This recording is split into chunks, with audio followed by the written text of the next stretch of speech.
For the past 72 hours, a single stream of data has been forcing the scientific community to confront a possibility we were never prepared to face.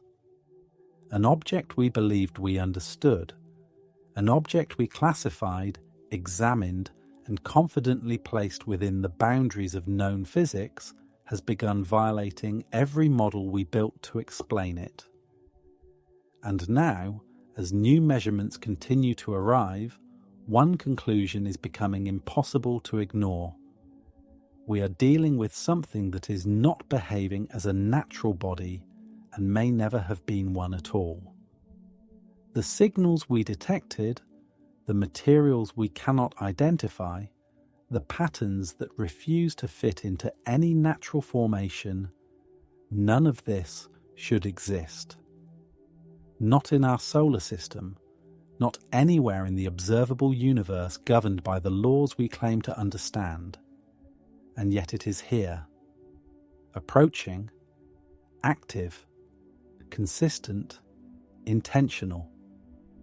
For the first time in my career, I am forced to admit that our models are not simply incomplete. They may be fundamentally irrelevant to whatever intelligence engineered this object. And the most unsettling part is not what we have already discovered, but the growing realization that it may have been studying us long before we ever knew to look in its direction. This is not speculation, this is data. And the deeper we examine it, the clearer it becomes. Something is coming, something that understands our environment, responds to our observation, and communicates in structures so precise they cannot be accidental. Whatever this object is, whoever built it, has already crossed a line we cannot uncross. And now, as it continues its silent approach, the only question left is whether we are witnessing the arrival of knowledge, or the beginning of a catastrophe we are not equipped to stop. 3 days ago, we believed we were observing a predictable interstellar traveler, an icy remnant shaped by gravitational tides and cosmic time. But the first detailed measurements shattered that assumption instantly. What we found inside this object was not random, not chaotic, and not natural by any definition we currently recognize. When the spectroscopic data arrived, we saw a structured electromagnetic field operating with exact mathematical periodicity, a signal timed with such precision that no geological or astrophysical process could account for it. Natural systems drift, they fluctuate, they degrade. This one does not. It behaves like a device built with intention. At first we tried to force the numbers into familiar categories: pulsar harmonics, magnetic instabilities, residual charge pockets, but every comparison collapsed under scrutiny.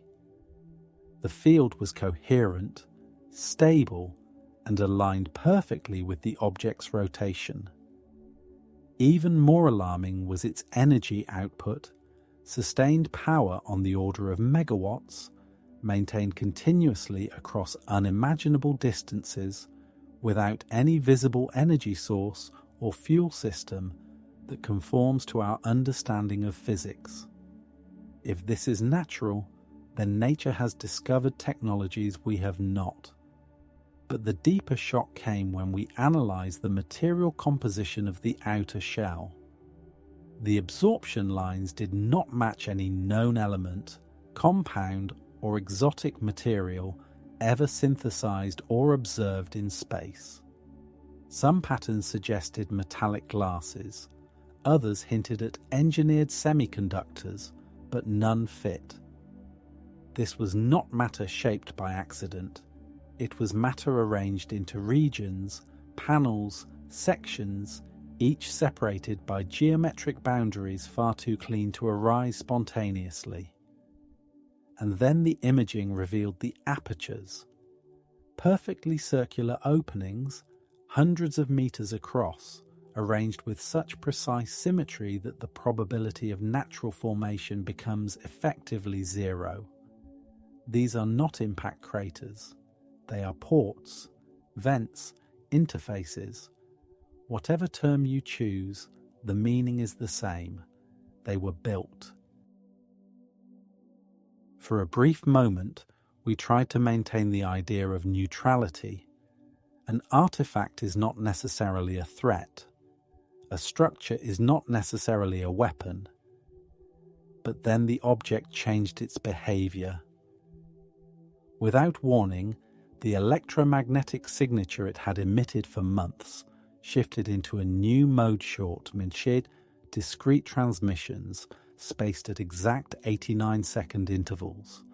A pattern, a rhythm, a deliberate structure. And when the numerical ratio of that pattern was analysed, it revealed something that froze every discussion in the room. The ratio matches, with near-perfect precision, the mass relation between Earth and Jupiter. That information is not random. It is not incidental.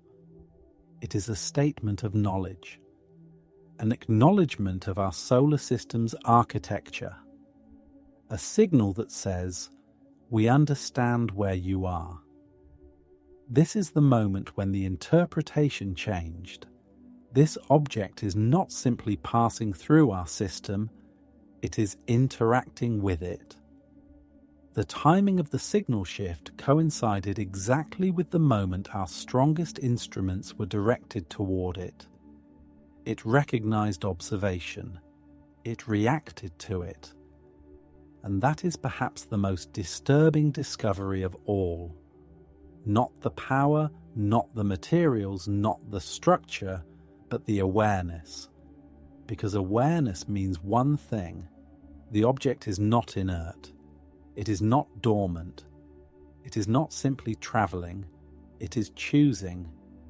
And now, as it accelerates toward perihelion, preparing to slip behind the sun where we cannot track it, a new layer of uncertainty forces itself into the conversation. When it emerges again, it will no longer be on a trajectory consistent with a typical comet. Current models suggest it will swing toward the outer solar system, directly toward Jupiter, precisely when one of our most advanced scientific missions is scheduled to arrive there. This timing is either the single most extreme coincidence in modern astronomy, or a demonstration that the object's flight path incorporates an understanding of our technology and our movements. Everything we know, everything points toward the same conclusion. This is not an accidental encounter. This object has been watching, calculating, positioning, and every new dataset suggests that its next move will not be random. The moment it disappears behind the sun, we lose all visibility. Whatever it does next, we will not see until it is already too late to influence it. We are standing on the edge of the unknown, observing something far older, far smarter, and far more prepared than we are. And for the first time in human history, the question is no longer whether we are alone, but whether we are ready for what has already found us. In the hours that followed our initial analysis, the situation grew even more unsettling. As additional data from the Webb telescope and supporting observatories arrived, a new pattern began to emerge, one that suggested the object was not merely reacting to our instruments, but may have been anticipating them. Several of the electromagnetic modulations recorded during the transmission window match frequency ranges used in deep space communication and spectral analysis systems on Earth. The alignment is too specific to attribute to coincidence. It implies that the object is aware not just of our presence, but of the methods we use to observe it. This realization reshaped the conversation entirely. If the object is capable of detecting observation with such precision, it may also be capable of evaluating our technology, our infrastructure, and our capacity for response. And while nothing so far suggests hostile intent, the degree of informational advantage it holds places humanity in a position of profound vulnerability. We are no longer studying an unknown phenomenon. We are communicating directly or indirectly with something that understands our limitations. The geometric structure of the apertures raises additional concern. Their arrangement suggests functionality, not ornamentation. If they serve as access points for instruments or propulsion systems, their coordinated layout could enable rapid deployment or reconfiguration. Several analysts have proposed that these apertures may house scanning arrays, energy emitters, or even autonomous modules intended to detach under specific conditions. Without direct imaging, this remains hypothetical. But the symmetry of the pattern implies purpose, and purpose implies design. More troubling still is the behavior recorded shortly before the signal shift. The object's rotation slowed by a measurable margin, then resumed at a slightly altered orientation, an action that appears controlled rather than incidental. Such a maneuver would require internal mechanisms capable of modulating angular momentum with extreme precision. No natural object of this mass can adjust its orientation in such a manner. This is technology advanced, stable, deliberate. And then there is the question we have not yet been able to answer. Why now? The object could have passed through our system silently, unnoticed, without interacting with us in any measurable way. Instead, it chose to emit structured signals shortly after we initiated focused observation. It altered its electromagnetic profile. It demonstrated awareness, and it did so at a moment when its geometry and internal energy output had already raised alarms. If the object is following a predefined mission, the timing may represent a programmed checkpoint and activation stage triggered when it encountered a technologically capable civilization. If, however, it is operating with adaptive intelligence, the timing may represent a test, an evaluation of our ability to detect, analyze, and interpret its behavior. In either scenario, the implications are equally significant. We are being measured. The most difficult component of this situation is the object's impending disappearance behind the sun. For the duration of its transit, we will lose all ability to monitor its activity. It could decelerate, change trajectory, deploy secondary units, or initiate a new operational phase all without our knowledge. And when it emerges again, it may no longer be on a path we can classify as observational. Our best models suggest that its next move will determine its purpose. If it redirects outward, it may continue its journey, having completed its assessment. If it turns inward or toward Jupiter, it may be positioning itself for long-term presence within the solar system. If it decelerates, the situation changes entirely, and then there is the possibility we have only recently begun to consider. The object may already have adjusted its mission parameters in response to our actions. Every observation we make, every signal we capture, every attempt to understand it, these may not be passive acts. They may be part of the dialogue one in which we are only just beginning to realize we are participants. Right now, all we can do is track what little data remains visible, analyze every transmission, and prepare for the moment the object emerges from behind the sun. Because when that moment comes, we will learn something that no model can predict, whether this encounter marks the beginning of contact or the first stage of a sequence that takes us far beyond anything humanity has experienced. And deep within these unanswered questions lies a truth that is becoming increasingly difficult to avoid. Whatever this object is, whatever purpose it serves, it is not improvising. It is following a plan one written long before we knew it existed. And that plan now intersects directly with us. The more data we gather, the more a single, unavoidable realization begins to take shape. We may no longer be simply observing an object. We may be witnessing the early stages of an operation in which humanity is not a participant, but a variable.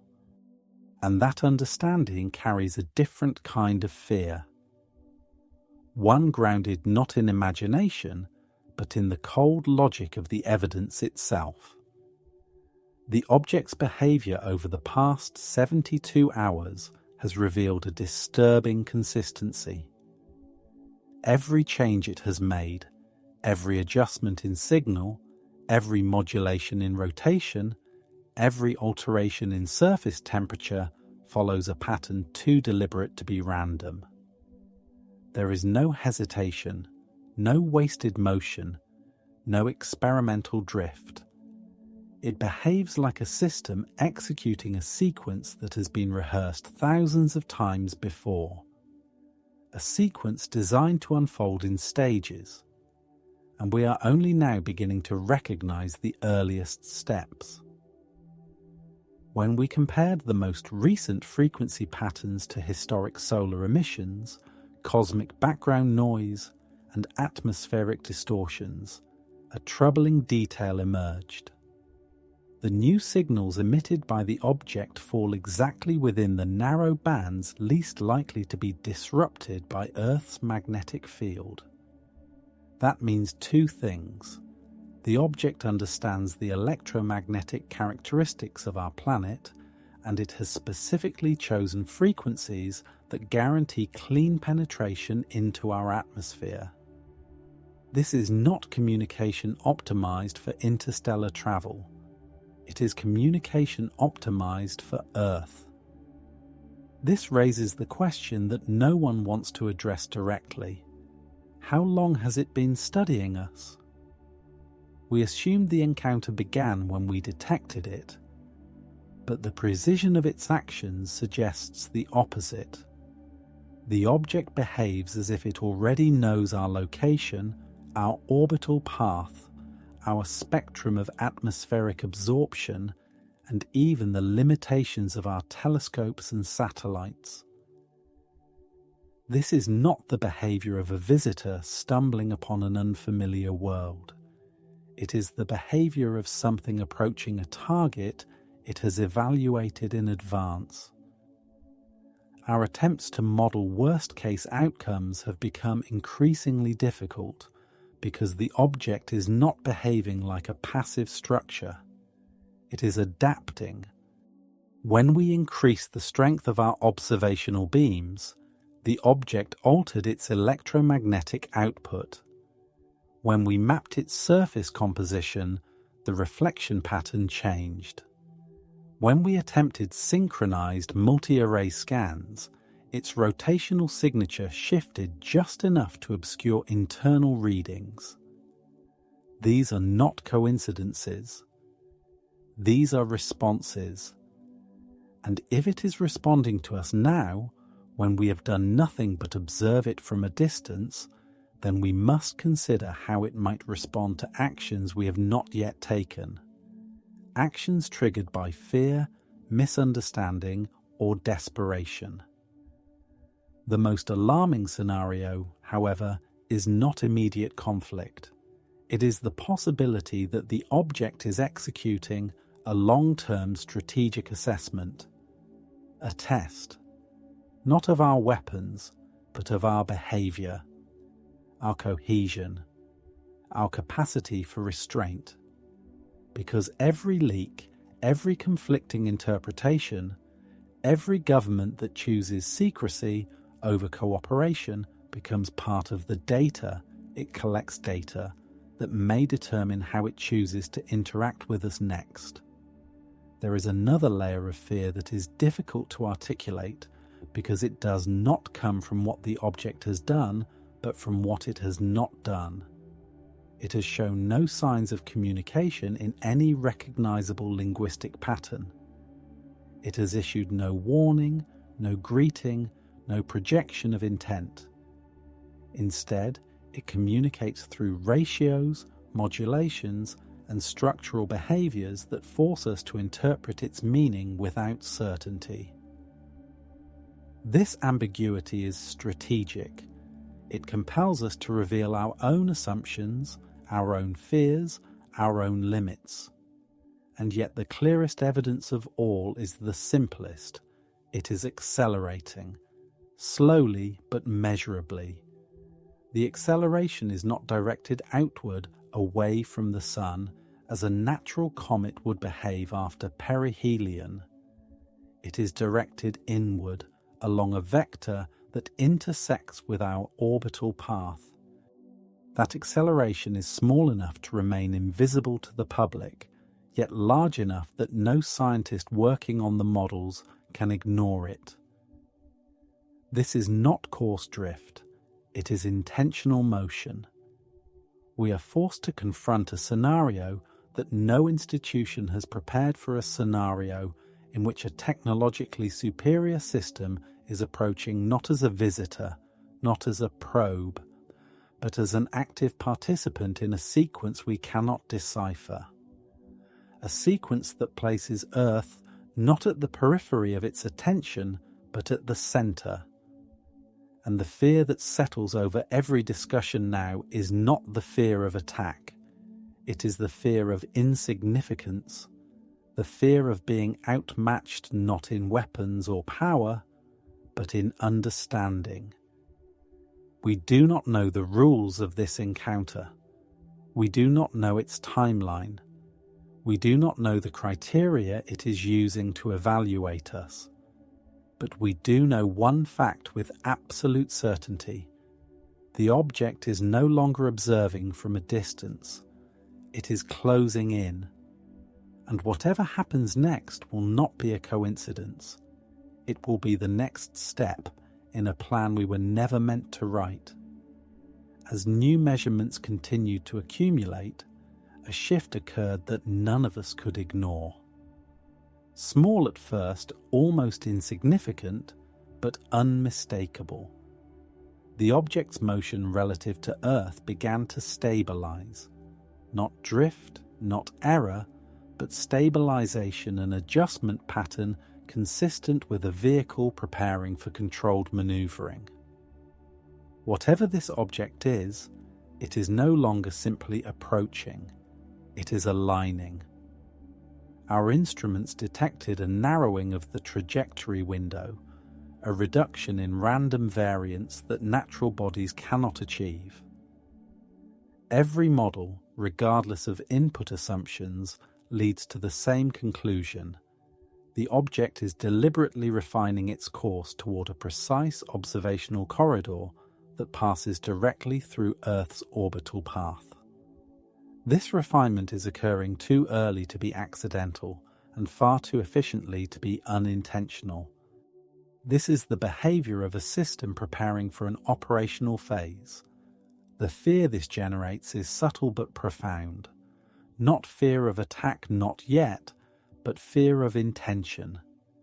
Because intention means purpose, and purpose means direction. We are not watching a stone move through space.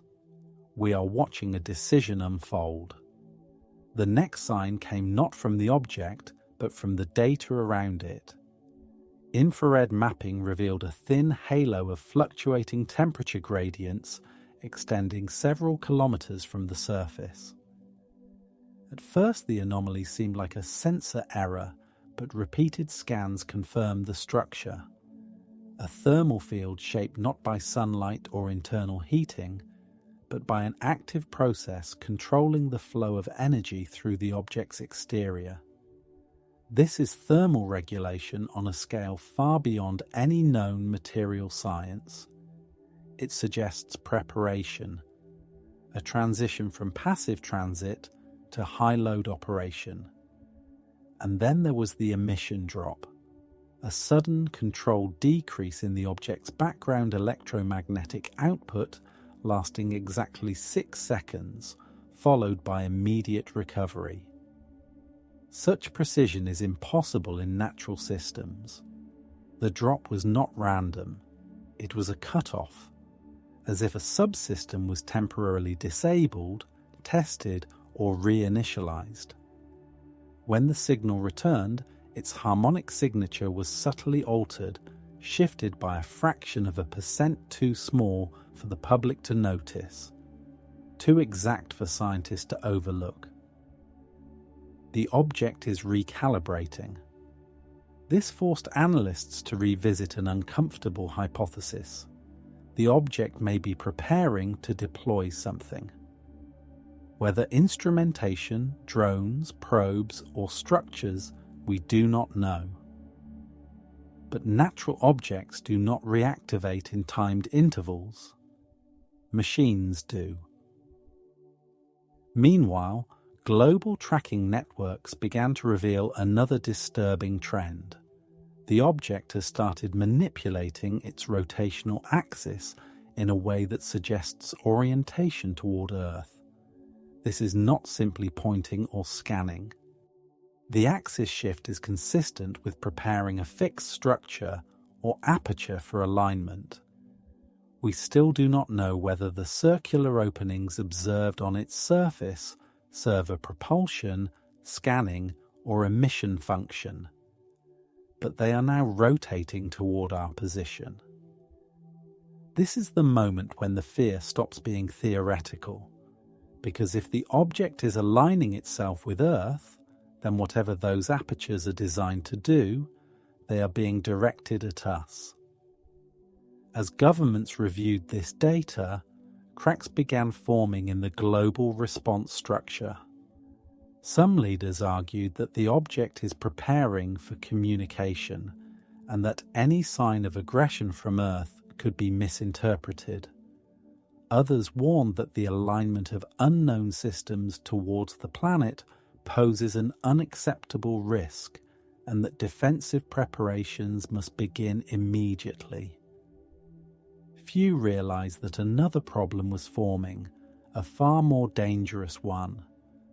Our satellites began disappearing, not violently, not catastrophically. They simply stopped transmitting, one at a time, in a pattern far too clean to be orbital coincidence. 3 high-altitude observation platforms went offline within 40 minutes of each other. Attempts to restore communication failed. Preliminary orbital tracking suggests that their trajectories shifted slightly before contact was lost by only centimeters per second, but enough to destabilize their orbits. Whether this was caused by direct interaction, electromagnetic disruption, or gravitational interference remains unknown. What is certain is this: the satellite losses occurred along the exact corridor the object is aligning toward. When analysts overlaid the satellite positions with the object's projected approach, the overlap was undeniable. Something is happening in that path, something influencing our hardware long before the object reaches that space. The implications of this discovery are severe. If the object can interfere with or disable satellites at a distance, then it possesses a sphere of influence far larger than previously estimated. And if this interference is deliberate, then the object may be clearing its approach vector. This is not a natural phenomenon. Natural objects do not suppress emissions when observed. They do not alter harmonics. They do not reorient toward a specific target. They do not interfere with satellites along a calculated path. These are the behaviors of a system executing a mission, and every new measurement tightens the conclusion that this mission involves Earth, not as a passing curiosity, but as a focal point. We do not know what will happen when it enters the final alignment corridor, but whatever this object is preparing for will not be random. It will not be accidental. It will be the next step in a plan that was set in motion long before our species learned how to look up at the sky and name the stars. And the most terrifying truth is that all of this, every anomaly, every signal, every shift is happening long before the object even reaches its closest point. These are just the preparatory stages. What happens next is the part we were never meant to witness unprepared. As the satellite failures continued, the global scientific community found itself facing a scenario no one had dared articulate aloud. The object was interacting with our space infrastructure in a manner consistent with deliberate suppression. The pattern was unmistakable. Only satellites positioned along the object's exact projected alignment corridor were affected. Those outside the path remained stable, untouched, as though the object was selectively probing the limits of our observational reach. This precise targeting forced analysts to examine whether the interference came from electromagnetic dispersion, directed radiation, or gravitational distortion. The troubling answer is that none of these explanations fully account for the data. The signal logs from the affected satellites show identical anomalies: a momentary phase distortion in their onboard oscillators, a distortion that should not occur naturally and cannot be replicated by any known environmental factor. It is as if a brief, localized field alteration reached into each satellite and disrupted a core component without touching anything else. This behavior is not consistent with accidental interference. It is consistent with testing how our systems react, testing how quickly we respond, testing what we can and cannot restore, a measured, calculated evaluation of our technological resilience.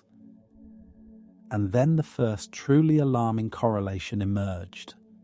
Each satellite that failed had been previously used in deep space telemetry or object tracking operations.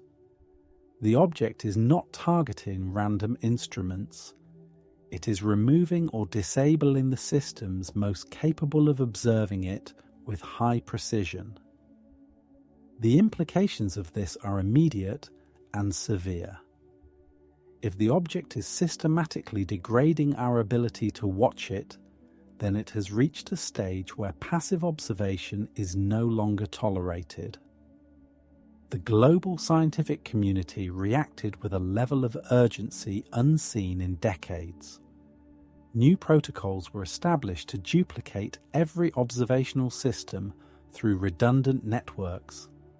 Ground-based arrays were brought online that had not been used for years. High-altitude balloons were deployed to establish temporary coverage.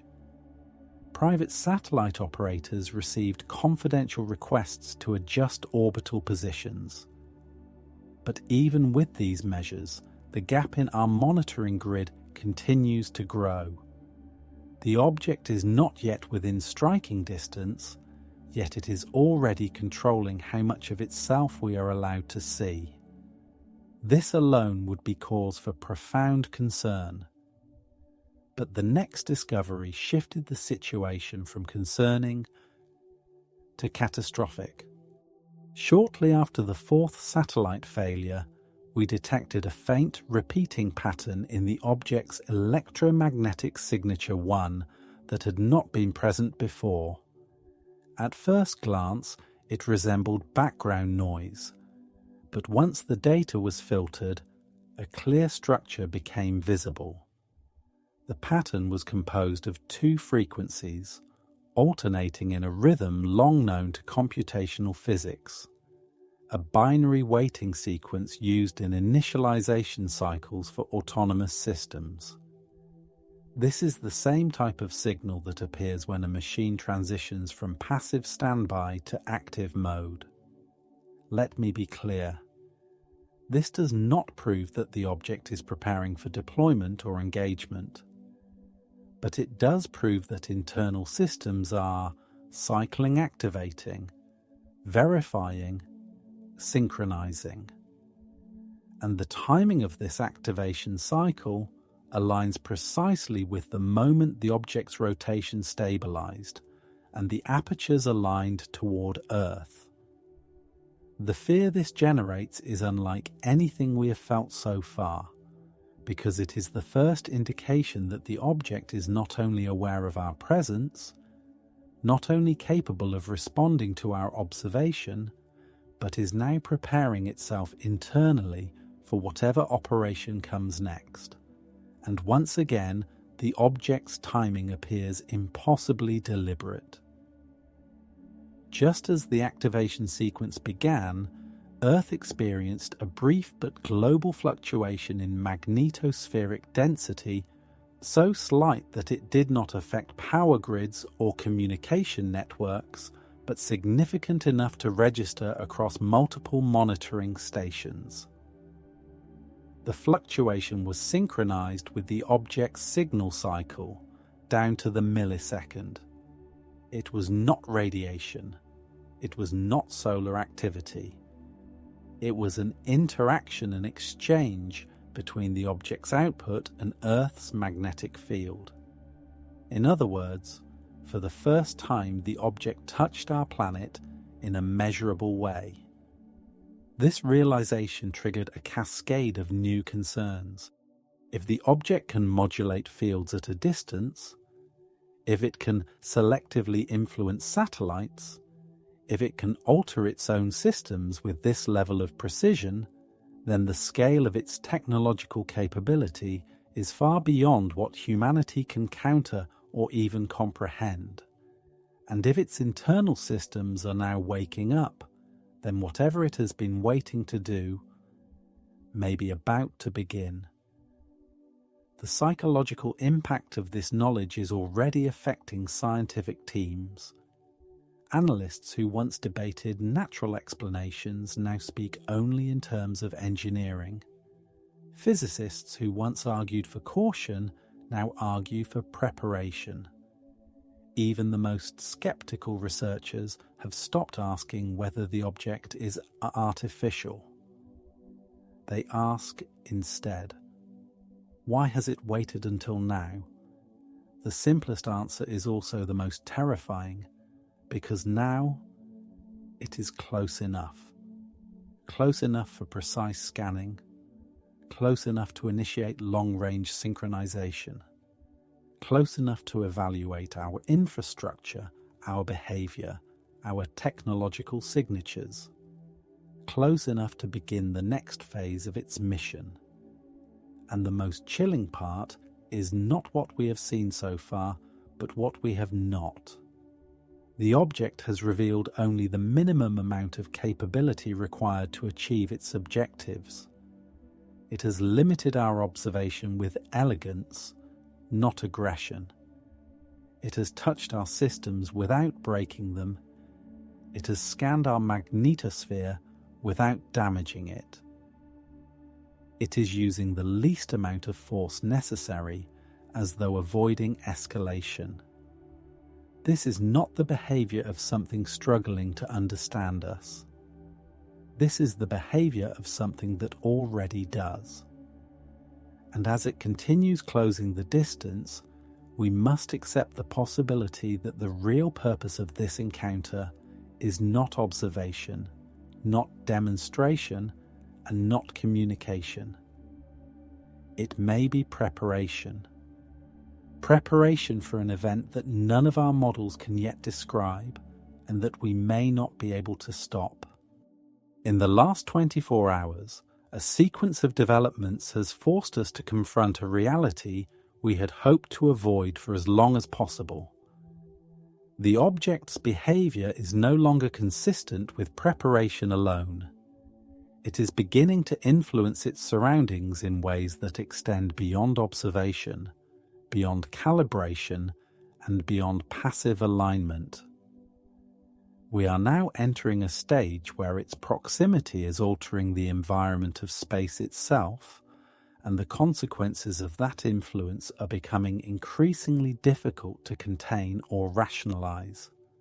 The first major indication appeared when deep space probes detected a gradual weakening of radio signal integrity across a narrow, elongated region stretching ahead of the object's trajectory. At first, we assumed the interference originated from solar wind variability or cosmic background fluctuations, but the pattern remained stable, locked to the object's forward vector with remarkable precision. It resembled not a natural disturbance, but a corridor of suppressed electromagnetic activity. No natural object has ever been recorded creating such a field. This corridor effectively blinds sensors that rely on long-range radio reflection, reducing their resolution and limiting our ability to read the object's exact structural layout. It is not damaging our equipment, it is selectively dimming it. Whatever system is generating this corridor appears calibrated to prevent detailed imaging without triggering alarm. A controlled degradation, not a hostile attack. The fear lies not in the interference itself, but in its implications. The object is shaping the space ahead of it, modifying the environment through which it intends to travel. Only engineered systems behave this way. Only systems anticipating future actions need to prepare the space they are about to enter. Shortly after this corridor formed, another event occurred, one that escalated the situation dramatically. Several orbital tracking stations detected micro-lensing distortions around the object, distortions typically associated with small-scale gravitational anomalies. But these distortions were not caused by mass. They were caused by field manipulation. The object is generating local fluctuations in space-time curvature at will, producing patterns so precise they mimic gravitational signatures without requiring additional mass. This is not theory. The data is conclusive. If the object can manipulate gravity or something indistinguishable from it, then every assumption we have made about its propulsion, its power source, and its potential capabilities must be revised upward. This level of control implies access to energy regimes that exceed our technological imagination. And if such systems are now activating, then the object may be preparing for maneuvers we are not equipped to predict. As we process these findings, ground-based magnetometers recorded another global fluctuation, a much larger one than before. The anomaly lasted nearly an entire second, long enough to register across multiple layers of Earth's magnetic field.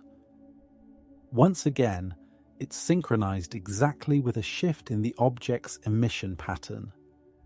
This time, however, the fluctuation produced measurable drift in several navigational arrays, forcing emergency recalibration protocols across aviation and maritime sectors. The object is no longer merely touching Earth's magnetic field, it is beginning to modulate it. This created immediate alarm within military command structures. If a minor emission at long distance can produce measurable effects on a global scale, then stronger emissions, intentional or accidental, could disrupt communications, navigation, and infrastructure far more dramatically. The object does not need to attack to cause damage.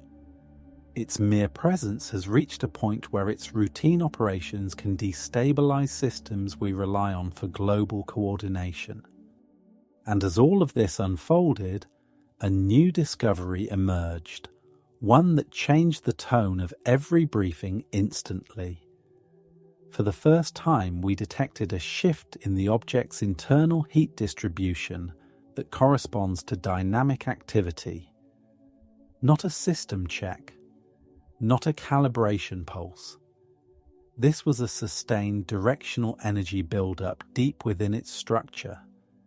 The heat signature expanded outward along the geometric seams, traveling between panels in a coordinated pattern, then consolidating near one of the larger apertures. The aperture did not activate, but its thermal output tripled for nearly 30 seconds. We do not know what that means, but there is no natural explanation for it. None.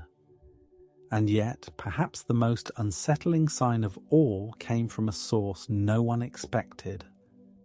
A series of high-altitude atmospheric sensors detected faint but coherent ELF disturbances. Disturbances that match the object's primary transmission frequencies. These disturbances did not originate in space. They originated in Earth's upper atmosphere. This means the object's emissions are already coupling with atmospheric layers, resonating in ways that amplify and propagate through terrestrial systems. No extraterrestrial object we have ever encountered has interacted with the Earth's atmosphere at this range. This marks a transition from distant influence to direct environmental impact. At this point, the global scientific community is forced to confront a conclusion that is becoming increasingly inescapable. The object is not just approaching Earth, it is preparing Earth.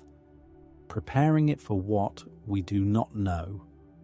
But its actions are no longer passive, observational, or neutral.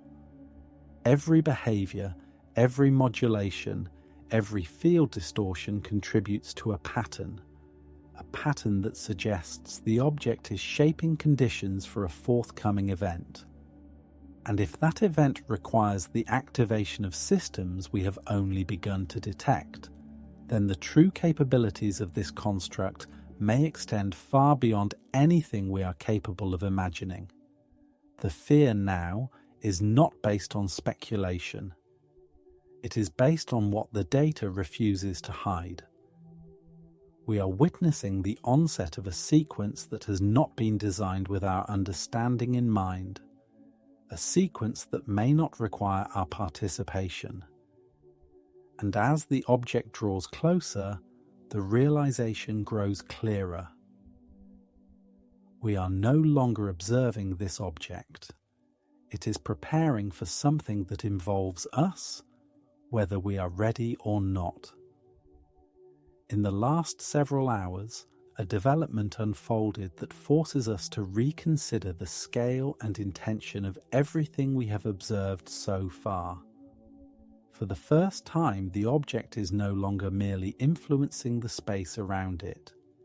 It is now influencing the planet directly, in ways that cannot be explained by natural physics and cannot be dismissed as incidental.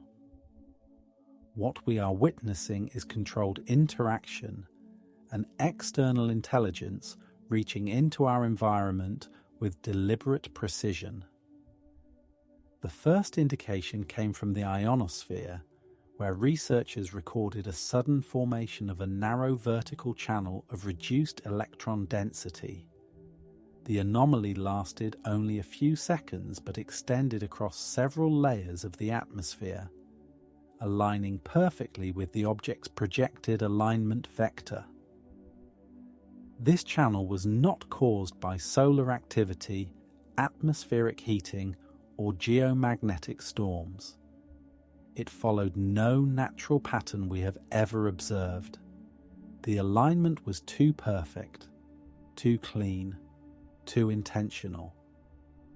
This phenomenon, once analyzed, closely resembled a directed energy pathway, a corridor created to allow a signal or transmission to penetrate deeper into the atmosphere with minimal distortion. If this interpretation is correct, the object is no longer testing or observing. It is establishing a method of communication or control that requires direct coupling with Earth's atmospheric layers. The realization triggered immediate alarm among electromagnetic and atmospheric specialists. If the object can alter the ionosphere from its current distance, then the range of its operational systems is far greater than previously estimated.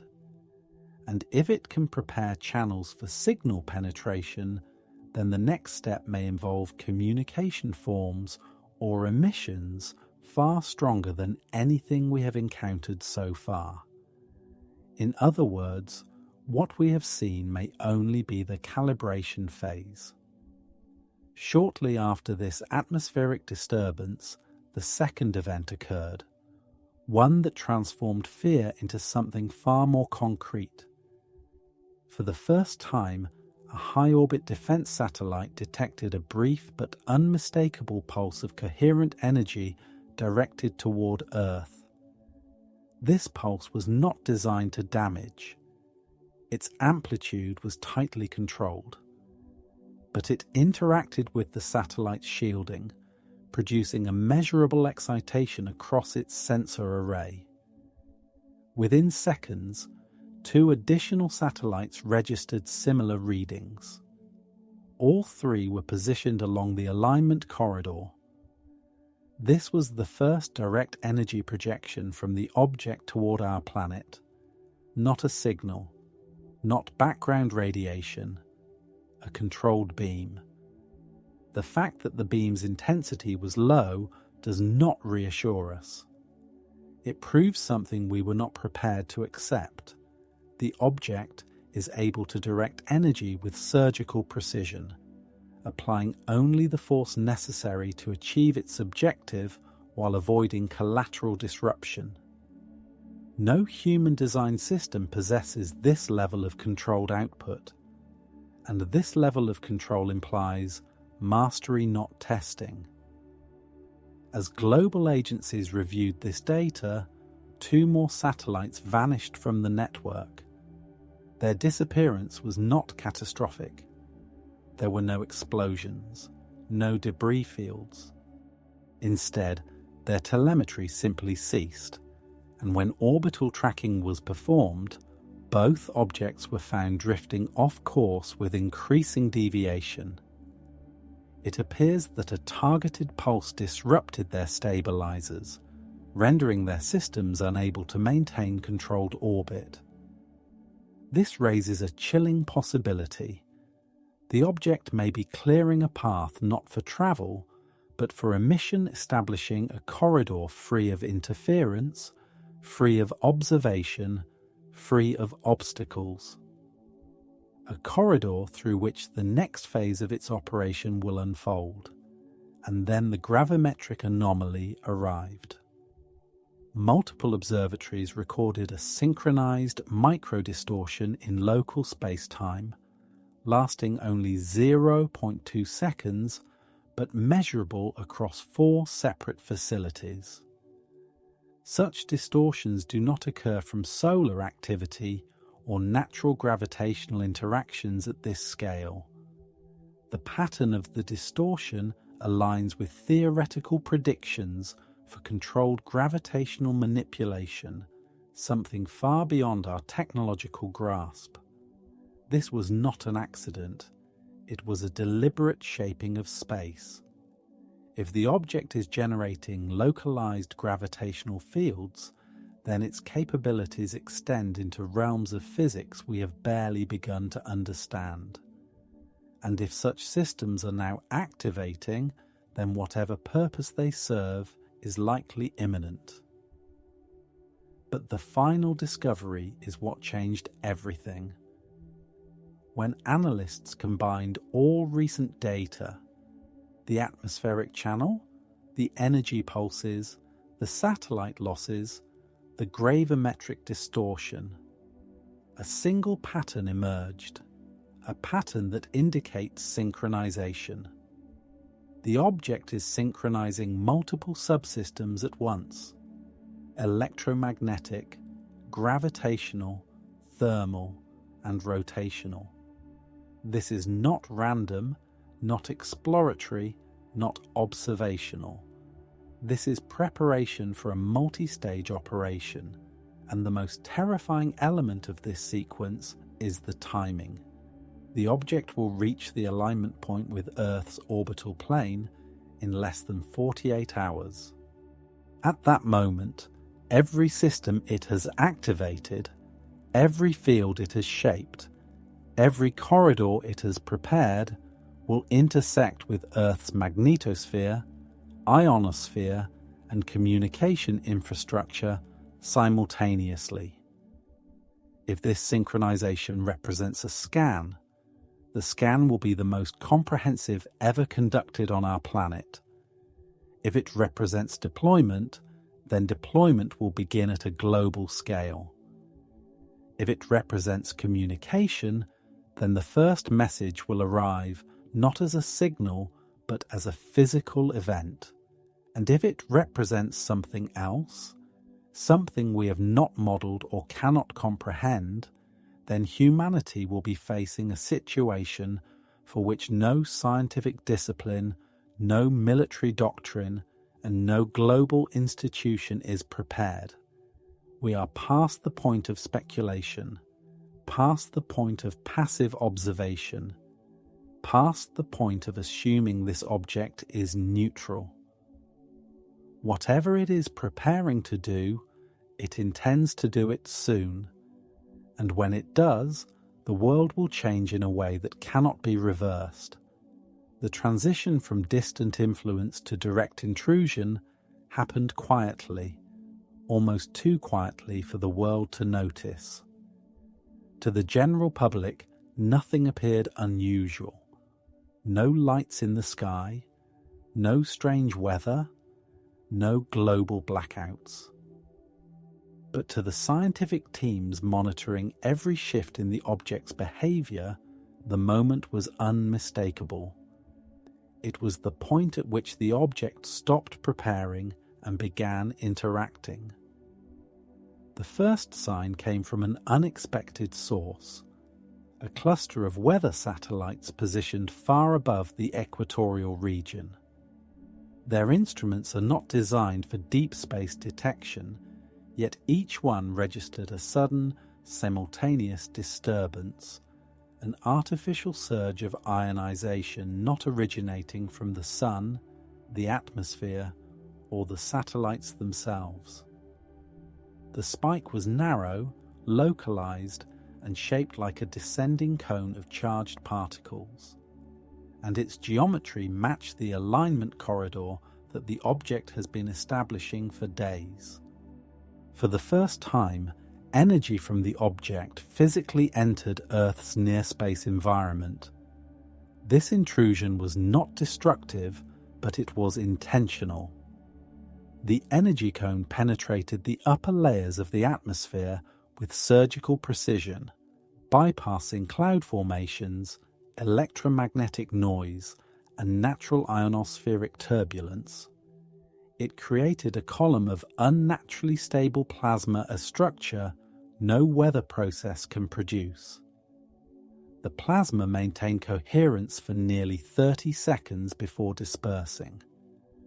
During that time, instruments within the column experienced a complete loss of signal fidelity, as if their surroundings had been temporarily rewritten.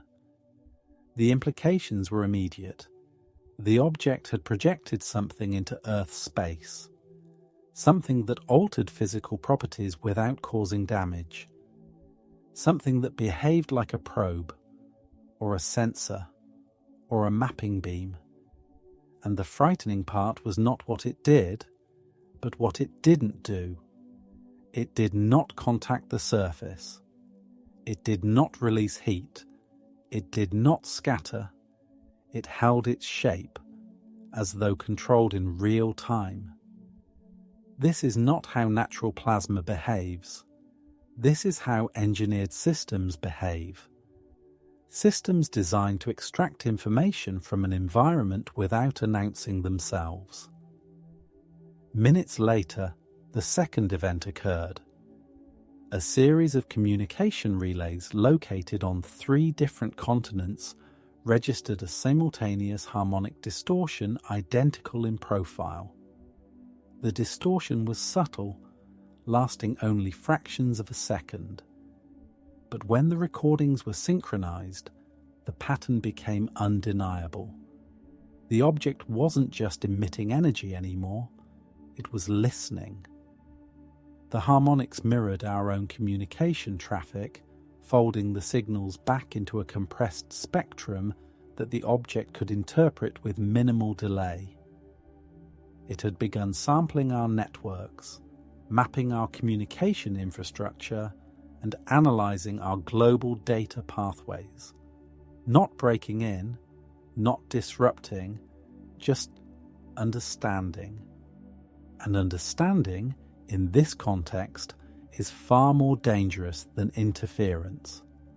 If the object is mapping our communication structure, it may be preparing to use it. If it is analyzing our patterns, it may be preparing to respond. If it is gathering structural data on our systems, it may be preparing to exploit their weaknesses. None of these possibilities can be ignored. But the third event, what happened less than an hour later, is what forced every scientist, strategist, and global leader to recognize that we have entered a phase from which there is no return. A high-orbit reconnaissance satellite captured a visual anomaly, a faint, translucent distortion forming several thousand kilometers ahead of the object. The distortion moved like a wave, front smooth, controlled and expanding.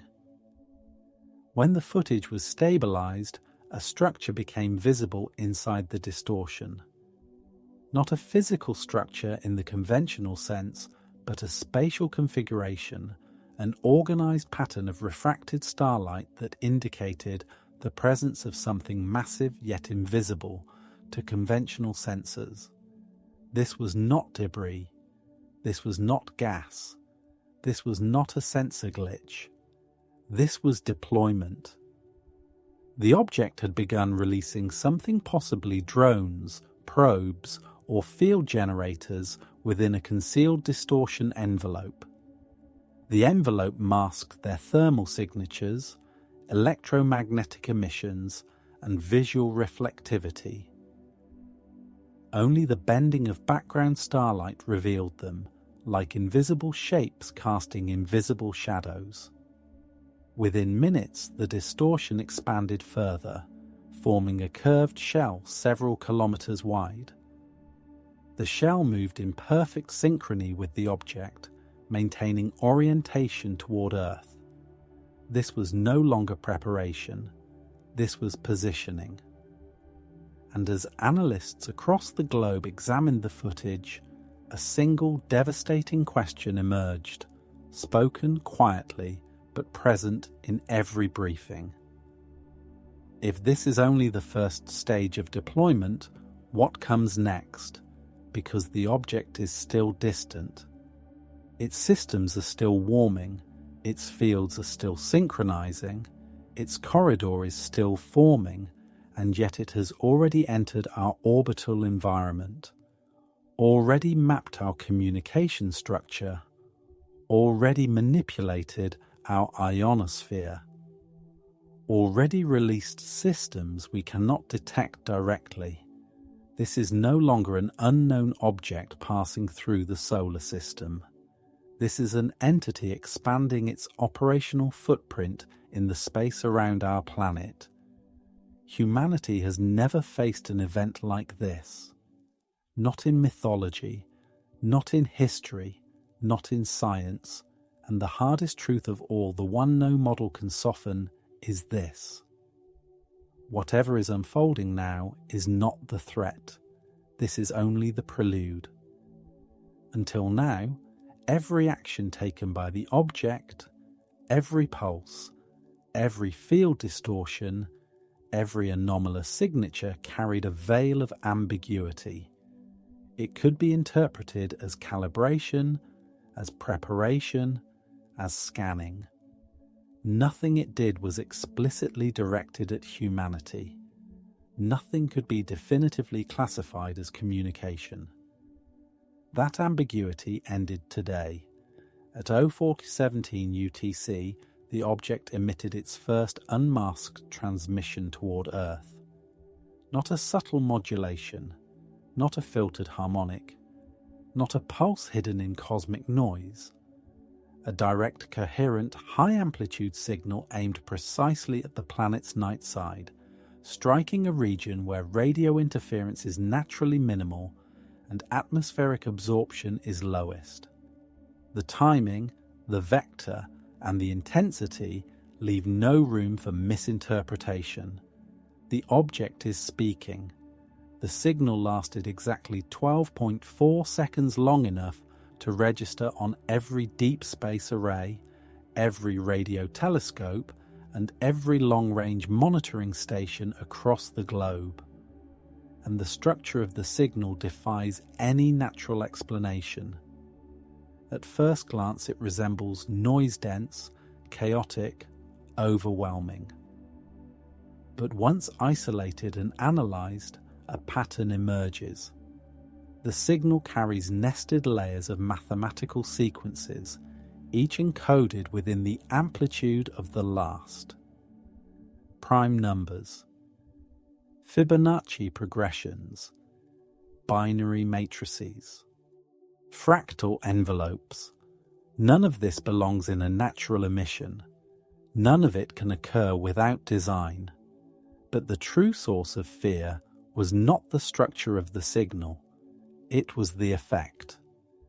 Within milliseconds of transmission, the signal resonated with multiple terrestrial systems, not to damage them, but to synchronize them.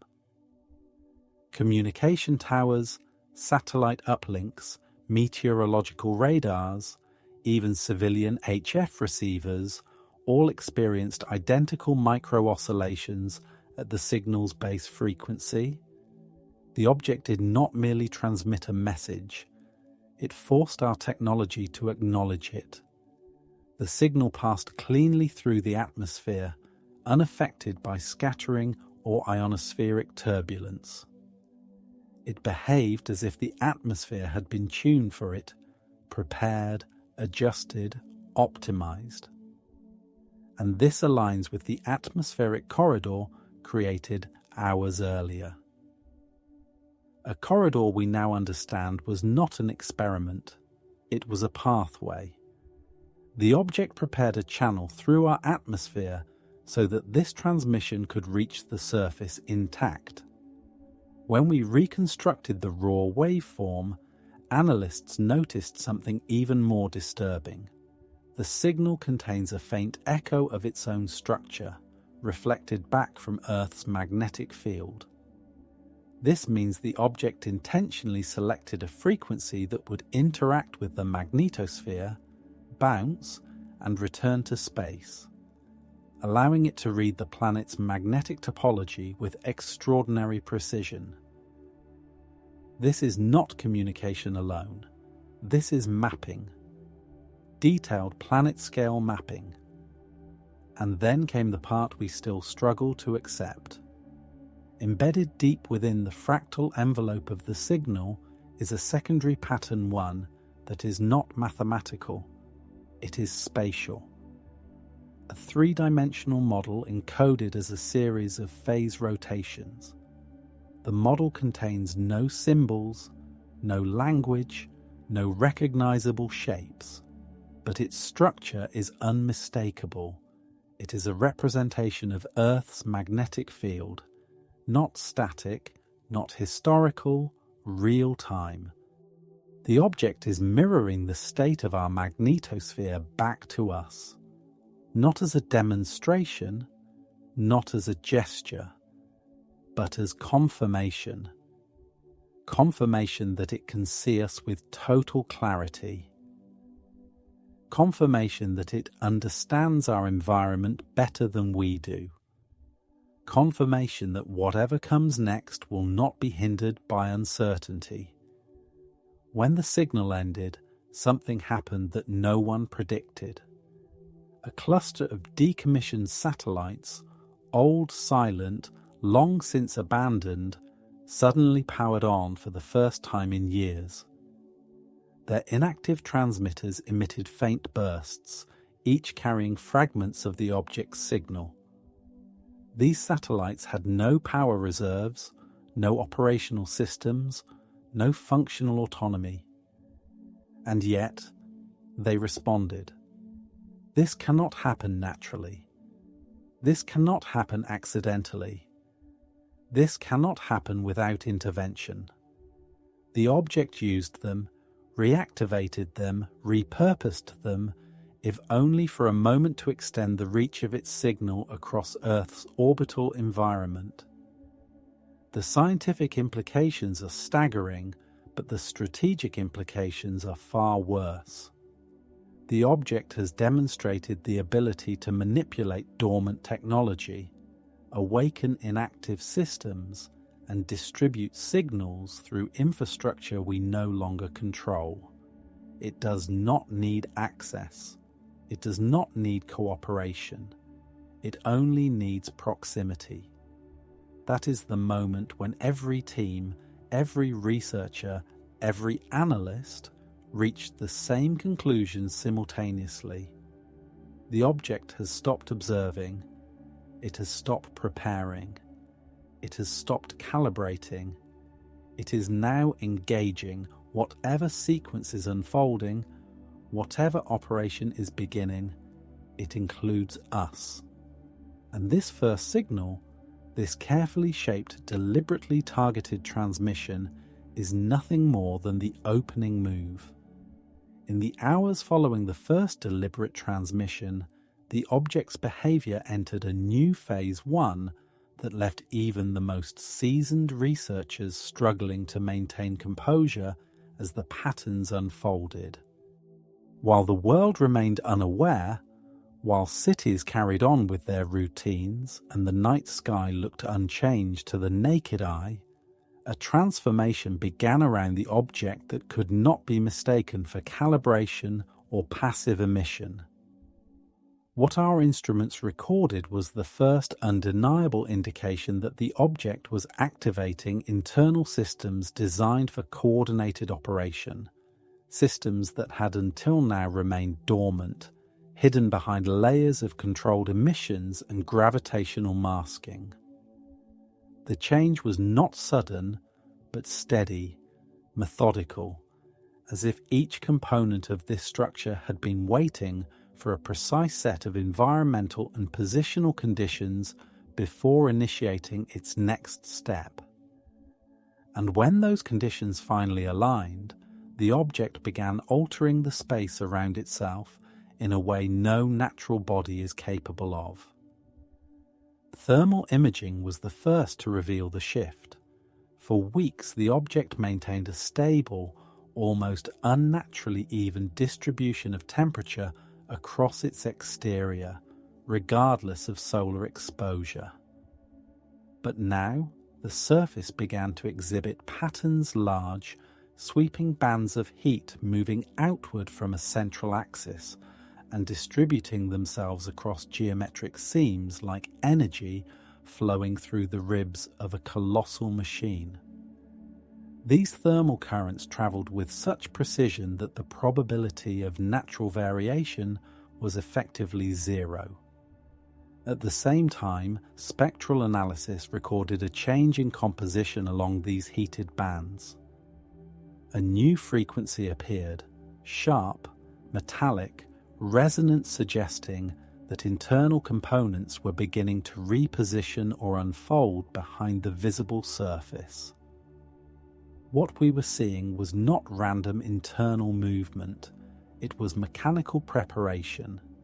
As this was happening, gravitational monitors across multiple observatories detected faint but recurring distortions surrounding the object, distortions far more organized and stable than the microlensing effects previously observed.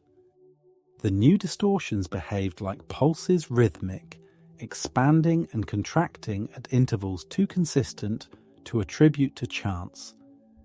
These fluctuations formed a shell around the object, a fluctuating boundary layer that momentarily warped the background star field before stabilizing again. The phenomenon, subtle to the untrained eye, carried enormous implications. It indicated the object was generating a controlled gravitational field, possibly to stabilize the environment around itself during activation. This field was not powerful enough to alter planetary orbits or disrupt space travel, but it was sufficiently strong to affect instruments specifically designed to detect such anomalies. In other words, the object was shaping the space it occupied, preparing it for whatever transformation would come next. Then the electromagnetic spectrum shifted once more in a way that left no ambiguity. For the first time, the object's emissions split into two distinct channels, one narrowband, razor-focused and stable, the other broad, sweeping across multiple frequencies as if mapping or scanning its surroundings at a deeper, more intrusive level. The narrowband emission maintained an unbroken beam toward the atmospheric corridor it had previously carved, suggesting the object was still maintaining a link or synchronization point with Earth.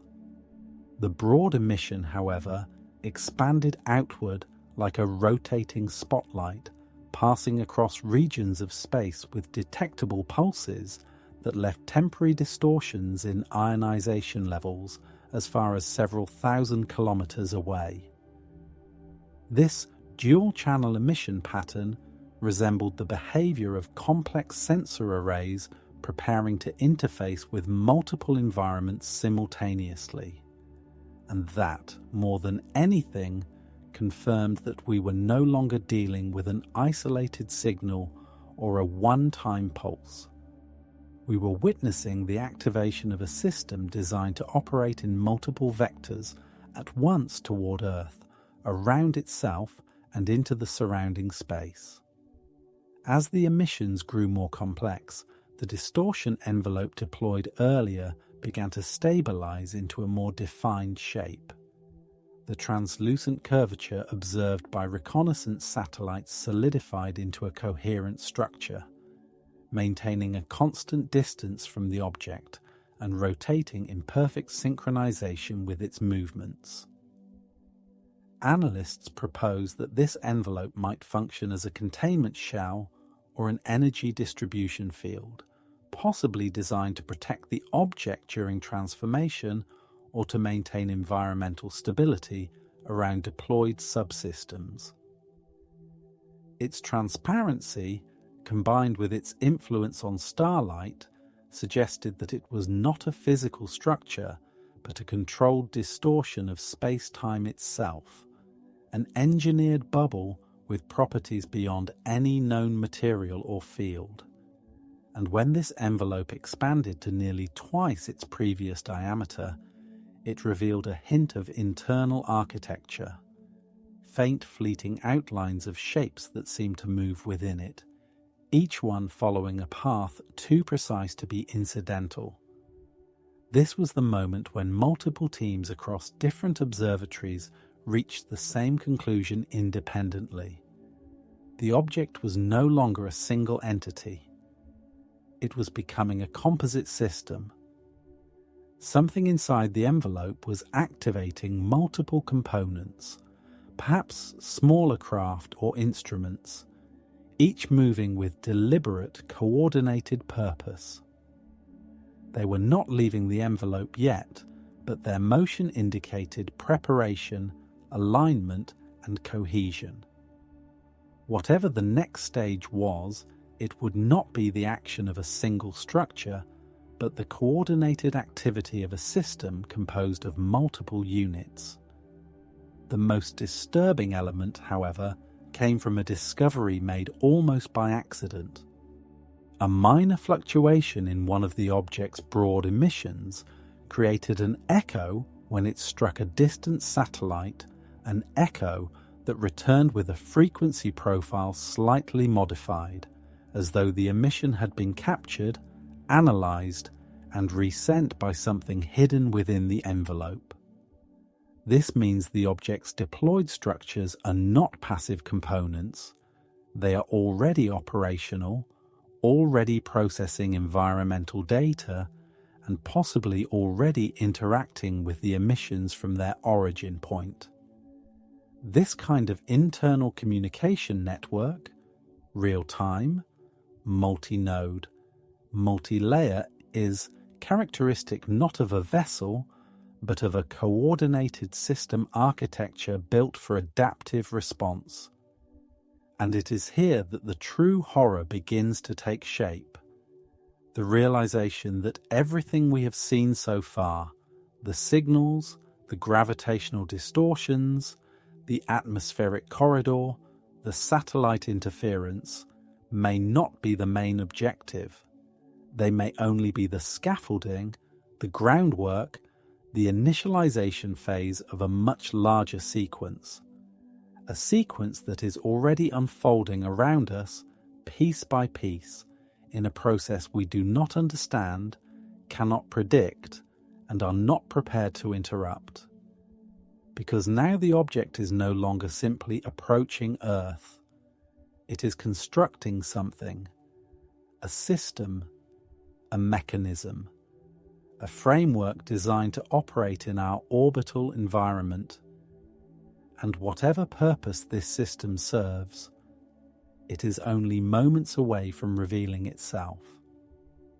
In the last phase of observation, something occurred that not even the most pessimistic analytical models had anticipated. For weeks, the circular apertures on the object's surface had remained dormant. Geometric anomalies in a structure that seemed perpetually sealed, unreadable, impenetrable. We catalogued them, measured them, speculated endlessly about their function, but no data hinted at activation. They were simply there, silent and inert. But as the distortion envelope expanded and internal processes intensified, the thermal bands converged on one of the largest apertures, and for the first time since the object entered our detection range, its surface began to shift. The change was almost imperceptible at first, a faint divergence in emissivity, a slight cooling along the outer edge, a subtle reorganization of spectral reflectivity. But within minutes, every instrument confirmed the same thing. The aperture was no longer part of a solid structure. The matter surrounding it began to behave like a membrane responding to internal pressure. Not flexing, not bending, but transitioning, as though its molecular composition was being rearranged in real time. Patterns rippled across the surface. Structured, periodic, synchronized pulses that resembled a form of molecular unlocking. These ripples intensified, spreading across the aperture like concentric waves until they reached the center, forming a radial pattern so precise, so symmetrical that no natural geological or mechanical process known to us could replicate it. Then slowly, deliberately, the membrane parted, not like a hatch, not like a door, not like any mechanical opening we would recognize. Instead, the material thinned, separated, and retracted with a degree of fluidity that defied every known physical material category. It did not fold or fracture or dissolve. It reorganized itself, atom by atom, into a lattice so thin it became optically invisible, leaving behind a circular void, an opening into the interior of the object that none of us had ever expected to see. For a brief moment, the aperture remained dark, absorbing light so completely that it appeared as a hole in space itself. But as our instruments recalibrated, they detected motion inside, slow at first, then accelerating. What emerged from that void is still the subject of intense debate, because we are not yet capable of describing it with conventional terminology. It was not a craft in the human sense. No engines, no thrusters, no structural components that resembled propulsion. It was a form, a configuration of matter shaped into a geometry that shifted subtly as it moved, as though adjusting its structure in real time to maintain stability. It emitted no heat, no conventional electromagnetic signature, no detectable chemical exhaust. It simply drifted outward with silent precision, suspended within the distortion envelope like a drop of ink in water. Its surface reflected almost nothing. Instead, it appeared to absorb the electromagnetic environment, creating a faint halo where the background starlight bent around it. But the most disturbing aspect was the way it moved. There was no inertia, no acceleration curve, no physical motion consistent with reaction mass. One moment it was inside the aperture, the next it was several hundred meters outside, its shape shifting incrementally in response to forces we could not measure. It moved as though space itself offered no resistance, and it was not alone. More forms emerged, each slightly different, each adapting its geometry to maintain relative positioning. They arranged themselves around the object in a precise radial formation, forming a symmetrical array of silent, shifting constructs that hovered within the distortion envelope. Their alignment was unmistakably intentional, as if each one played a role in a larger mechanism. Sensors detected faint interactions between them, microscopic exchanges of energy that flickered across the spectrum too quickly for our instruments to fully resolve. These interactions synchronized their positions with the object's rotation and with each other, creating a network, a lattice of coordinated units that behaved not like individual machines, but like components of a single system. We watched this unfold with the understanding that something irreversible was happening. These were not probes in any conventional sense. They were extensions, mobile modules, field generators, or operational nodes designed to function autonomously and in perfect synchrony. And as they stabilized into position, a new change occurred within the distortion envelope. The curvature tightened, becoming more defined, more structured, as if the envelope itself was preparing for an operation that required a precise, enclosed field. What unsettled us most was not the activation, not the emergence of the modules, not the formation of the structural array. It was the orientation, all of it, every component, every moving part aligned with a single vector. The vector pointed toward Earth, not broadly, not generally, directly.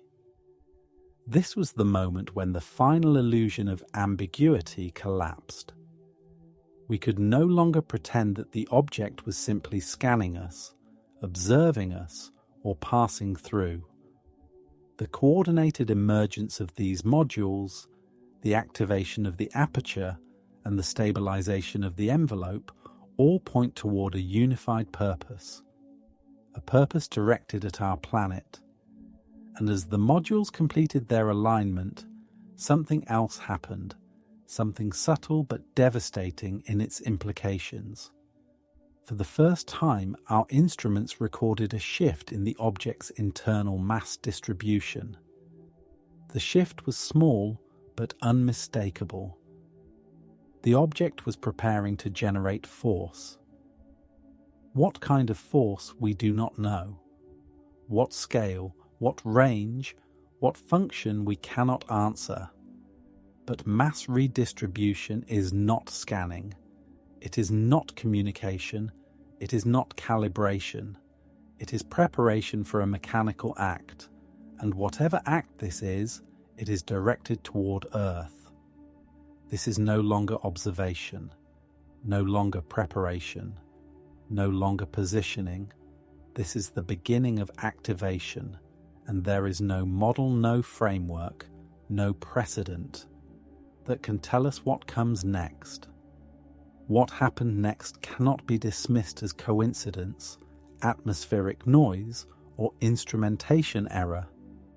In the minutes following the activation of the modules surrounding the object, a disturbance manifested within the region of space that lies directly between the object and Earth. A disturbance so subtle at first that most sensors missed it, yet so profound in its implications that once recognized, it became clear we had entered a new phase of this encounter. A phase in which the object was no longer simply rearranging its own internal systems, but was now exerting influence over the physical environment that connects it to our planet. It began with an anomaly in the density of charged particles along the alignment corridor. For days, that corridor had displayed unusual properties, suppressed emissions, attenuated radio propagation, gravitational microlensing, but now it changed in a way that defied every predictive model. Instruments detected a sudden drop in particle density, an abrupt vacuuming of the region, as though space itself had been cleared of ionized matter. The void formed in less than 4 seconds and extended across thousands of kilometers, a perfectly symmetrical tunnel of low-density plasma stretching directly toward Earth. Natural processes cannot do this. No solar wind fluctuation, no magnetic funnel, no astrophysical event can carve a region of empty space with such surgical precision. Only an engineered field-controlled, targeted, intentional, can produce an effect of this scale. As this tunnel formed, its boundaries began to fluctuate with rhythmic pulses synchronized to the modules that had emerged from the object. The pulses propagated down the corridor toward Earth, altering the magnetic topology of the environment as they traveled. These were not shockwaves or blasts of energy. They were more like ripples, coherent, structured disturbances that subtly reshaped the magnetic field lines they touched, realigning them with the object's trajectory. It was as if the corridor was being tuned, adjusted for some future interaction that required a stable magnetic channel between the object and our planet. This tuning process produced measurable effects on Earth. Magnetometers across multiple hemispheres recorded identical micro-oscillations, oscillations that corresponded exactly to the pulses traveling down the corridor. The displacements were too small to affect infrastructure, but large enough to be unmistakably artificial. For the first time, Earth's magnetic field was not responding to solar forces or internal geodynamic processes. It was responding to an external construct. What happened next removed any doubt that the object was intentionally altering the space between us. High-frequency radars, which had been monitoring the corridor, detected a distortion expanding outward from the modules, a distortion that behaved like a lens, bending electromagnetic waves around a central path, not scattering them, not absorbing them, redirecting them. This lensing effect travelled down the corridor as the modules synchronized their emissions, steadily reinforcing the tunnel's internal structure. The result was a region of space where electromagnetic propagation behaved unnaturally accelerated in some bands, slowed in others, refracted at angles that defied conventional optics. The corridor was not merely a vacuum, it was becoming a conduit. The final confirmation of this came when a deep space probe, positioned far outside Earth's orbit, transmitted anomalous readings as the corridor passed across its line of sight.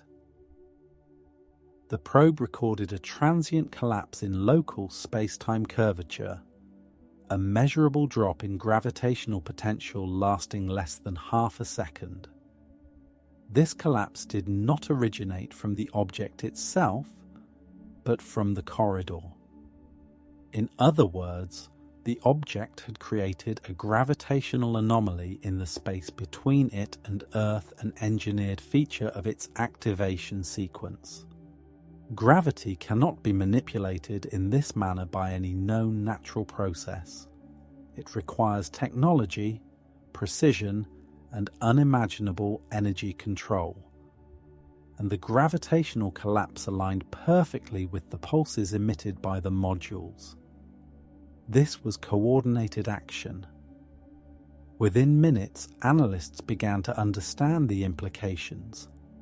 The object was not preparing to fire a weapon or transmit another signal. It was constructing a path, a stabilized corridor between itself and Earth, a channel that allowed energy, information, or matter to travel with minimal loss and without interference. Such a corridor could enable long-distance projection, environmental testing, or deployment of additional systems. Its existence alone represented a shift in the balance of this encounter. The object no longer needed to move closer to exert influence. It was bringing a portion of its environment toward us. And then, as if to erase any lingering hope that these events were incidental, the tunnel of altered space extended all the way to Earth's magnetopause, the outer boundary of our magnetic field. When it touched, there was no explosion, no dramatic surge, no catastrophic destabilization. Instead, the magnetopause bent not outward, not inward, but sideways, as if making room for the corridor to interface with it. Earth's magnetic shield adjusted, contorted, and momentarily realigned as the corridor established a connection. This is not something Earth's magnetosphere can do under natural conditions. The only explanation is that the object's field had forced the boundary into compliance. This was the first direct physical handshake between the object and Earth. As soon as the connection stabilized, a new anomaly emerged. The Schumann resonance, the natural electromagnetic heartbeat of the planet, shifted by a measurable fraction of a hertz. This shift was recorded simultaneously on every monitoring station worldwide. For a moment, Earth's natural resonance matched the base harmonic of the object's emission. A planet-wide synchronization event, a resonance alignment. We do not yet understand what the object wants. We do not know why it is opening this corridor. We do not know what will travel through it, but the meaning is unmistakable. The object is not approaching Earth. It is reaching for Earth, and whatever it intends to do next. The path is now open.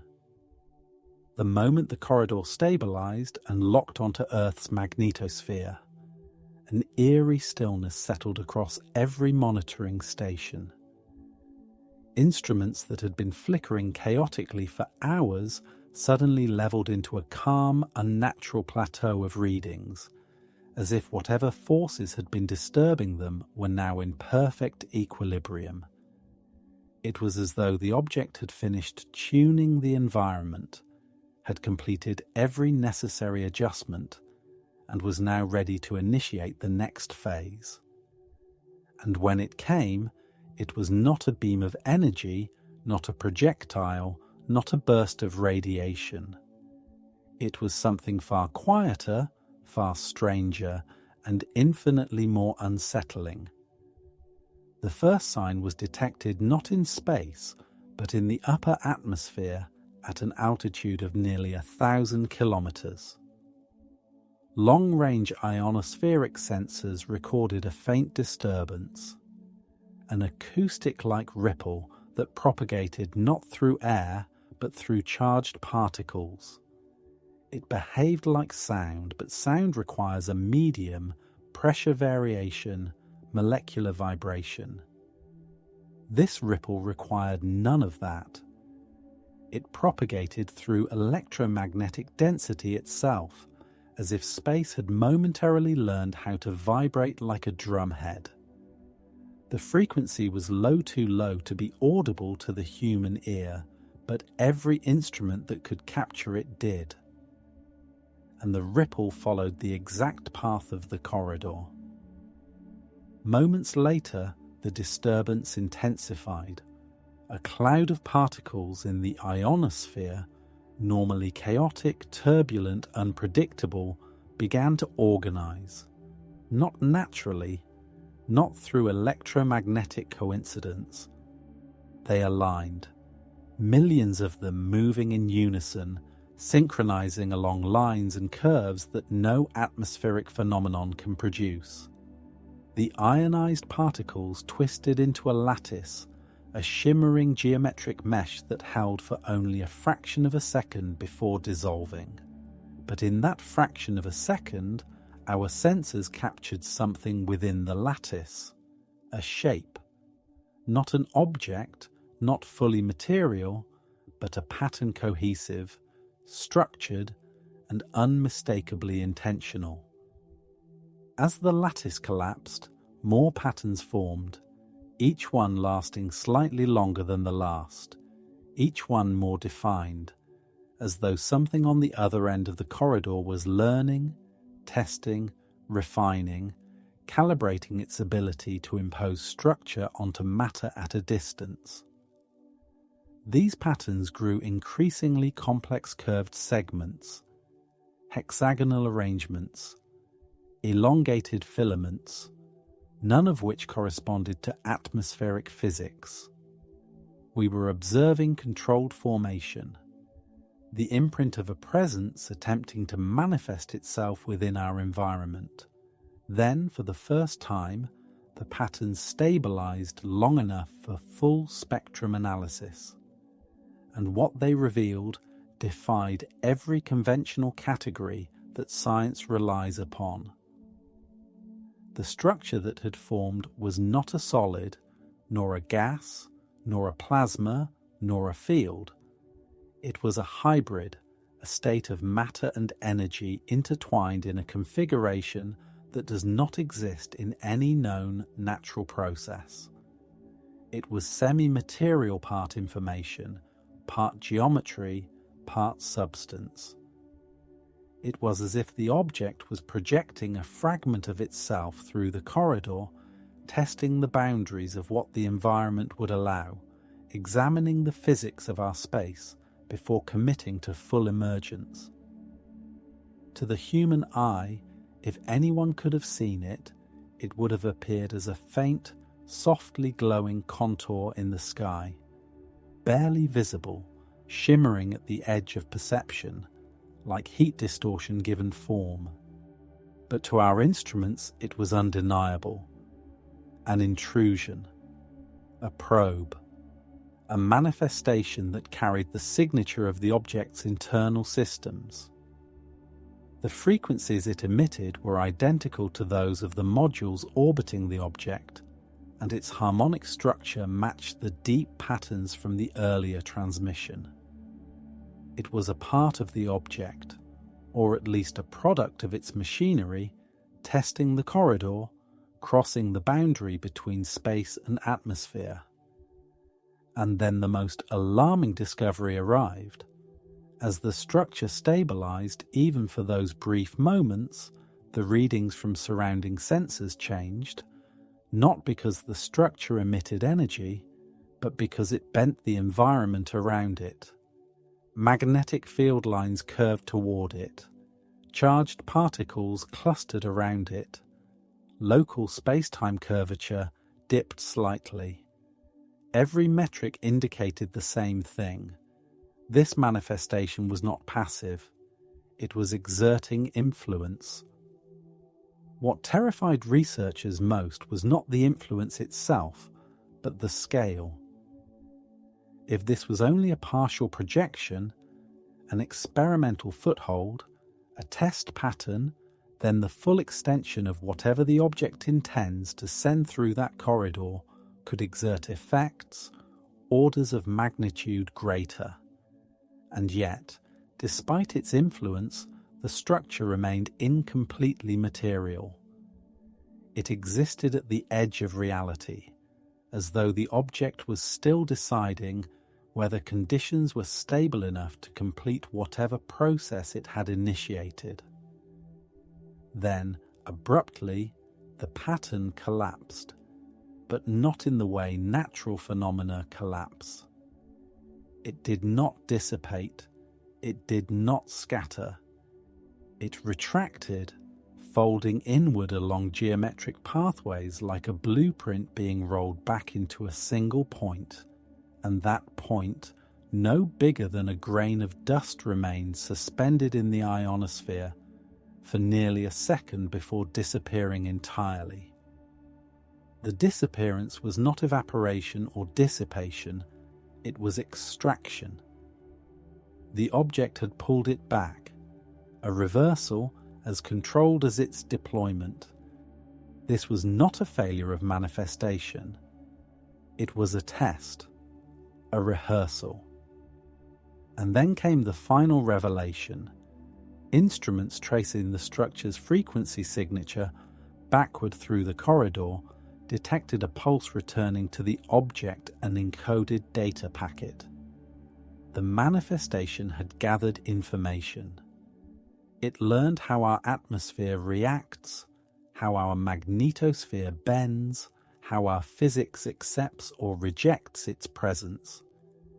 And it sent that information back, which means the object is not simply reaching for Earth, it is preparing to extend itself into our environment, not as a beam, not as a signal, not as a weapon, but as presence structured, adaptive, partially physical, a bridge between its reality and ours.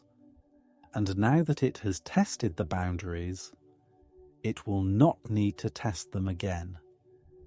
Once the first partial manifestation retracted back through the corridor, the scientific teams expected a lull, a pause, a recalibration period, some measurable interval during which the object would analyze the gathered data before attempting another projection. But no such interval occurred. Instead, the corridor began to stabilize with a rapidity that left even the most conservative engineers and physicists horrified by the implications. The fluctuations that once rippled along its length settled into a uniform, steady flow, as though the object had already computed the necessary adjustments and was now reinforcing the structure into something far more stable, far more enduring and far more invasive. At the same time, the distortion envelope surrounding the object thickened. Spectral analysis revealed that the envelope was no longer a single uniform field, but a multi-layered system composed of overlapping strata of manipulated space-time, each rotating at a slightly different frequency. The layers acted like gears, meshing and unmeshing in perfect synchronization, distributing stresses and harmonizing internal flows of energy. No natural formation in the universe could do this. Only a machine, an impossibly advanced one, could sculpt space-time with such precision. The purpose of this layered envelope became clearer as the emissions from the modules sharpened into a resonance pattern that matched the corridor exactly. The object was aligning its immediate environment to match the conditions required for stable transfer across the bridge. As the corridor solidified, its influence on space increased dramatically. Charged particles no longer drifted into it. They avoided it entirely, as if repelled by an invisible barrier. Radio signals passing perpendicular to the corridor bent around it, refracting in ways that indicated the corridor was altering the refractive index of space. Even photons demonstrated slight but measurable deviation when intersecting the corridor's boundary. It was not merely a path. It was becoming an engineered conduit, a channel that redefined the laws governing distance, interaction, and motion. The first true sign that something irreversible was beginning came from Earth's magnetosphere. For the second time in recorded history, and the second time caused by the same source. The Schumann resonance shifted again, but this time the shift did not return immediately to baseline. Instead, it held. It locked. The resonance of the Earth's electromagnetic cavity began to oscillate in a pattern that was no longer entirely terrestrial. It carried a secondary harmonic of faint but persistent echo of the object's emission frequency. This meant the corridor had begun to impose a resonance pattern onto the planet itself, not forcefully, not destructively, but with an insidious precision that suggested the object was tuning Earth's electromagnetic signature to match its own systems. This tuning produced measurable effects on the atmosphere. At high altitudes, electrons began aligning into spiraling configurations that drifted along the corridor boundary. These spirals replicated the ionospheric lattice previously observed during the first projection attempt. But now, instead of collapsing into chaos, they persisted, holding their shape as energy passed through them in coherent waves. The upper atmosphere no longer behaved like a chaotic fluid of charged particles. It behaved like a medium-structured, influenced, responsive. A part of Earth's environment was being reshaped to accommodate an incoming presence. The next development was the most destabilizing. Our long-range sensors detected a second projection forming inside the corridor, but this one did not advance into the atmosphere.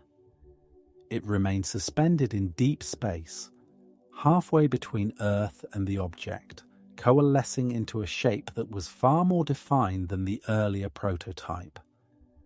This new manifestation pulsed with energy signatures identical to those of the object's internal systems, but with a key difference. It emitted its own gravitational fluctuations, faint but synchronized with the object's main pulse. Whatever this manifestation was, it possessed mass, or at least behaved as if it did. And if a construct of this nature, generated remotely through a stabilized corridor, could accumulate mass at will, then the object was no longer limited by distance. It could build, deploy, or transfer systems into the region between itself and Earth without physically traveling. This was the moment when the implications of the bridge became undeniable. The object had created a remote extension of itself, a node, a module, perhaps even a scaffold halfway between its position and our planet. And as this node stabilized, the distortion envelope around the object expanded further, feeding energy into the corridor, strengthening the bridge, and pushing the boundaries of what could pass through it. The gravitational readings spiked again, not catastrophically, but consistently. Local space-time around the midpoint manifestation compressed by a measurable fraction of a percent. Space was folding, not enough to create a singularity, not enough to tear anything apart, but enough to demonstrate that the bridge was capable of manipulating gravitational gradients as part of its stabilizing process. This manipulation spread outward along the corridor in waves, each pulse slightly stronger than the last. Earth's satellites, those still functioning, recorded tiny deviations in orbit, too small to be dangerous but too precise to ignore. The corridor was beginning to exert force, not on the object or the manifestation, but on everything else near it. And then came the moment that shook every analyst to the core: the midpoint manifestation. This floating, semi-material construct began to change shape, slowly, deliberately, as though testing its limits. Its geometry fluctuated between smooth curvature and sharp-edged facets, as if cycling through possible configurations. And then, for the briefest moment, it formed a shape so precise, so structured, that its intention could no longer be denied. It formed a direct vector toward Earth, not a beam, not a line, a pathway, a stabilized directional conduit inside the corridor. This was the first sign that the bridge was not simply a channel for information.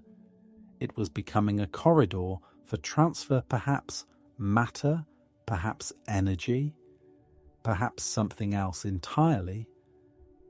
But the shape it adopted, the stability of its gravitational field, and the way it anchored itself within the corridor all suggest the same chilling conclusion. The bridge is preparing to send something through. We do not yet know what. We do not know how large, how massive, how energetic. But we do know this: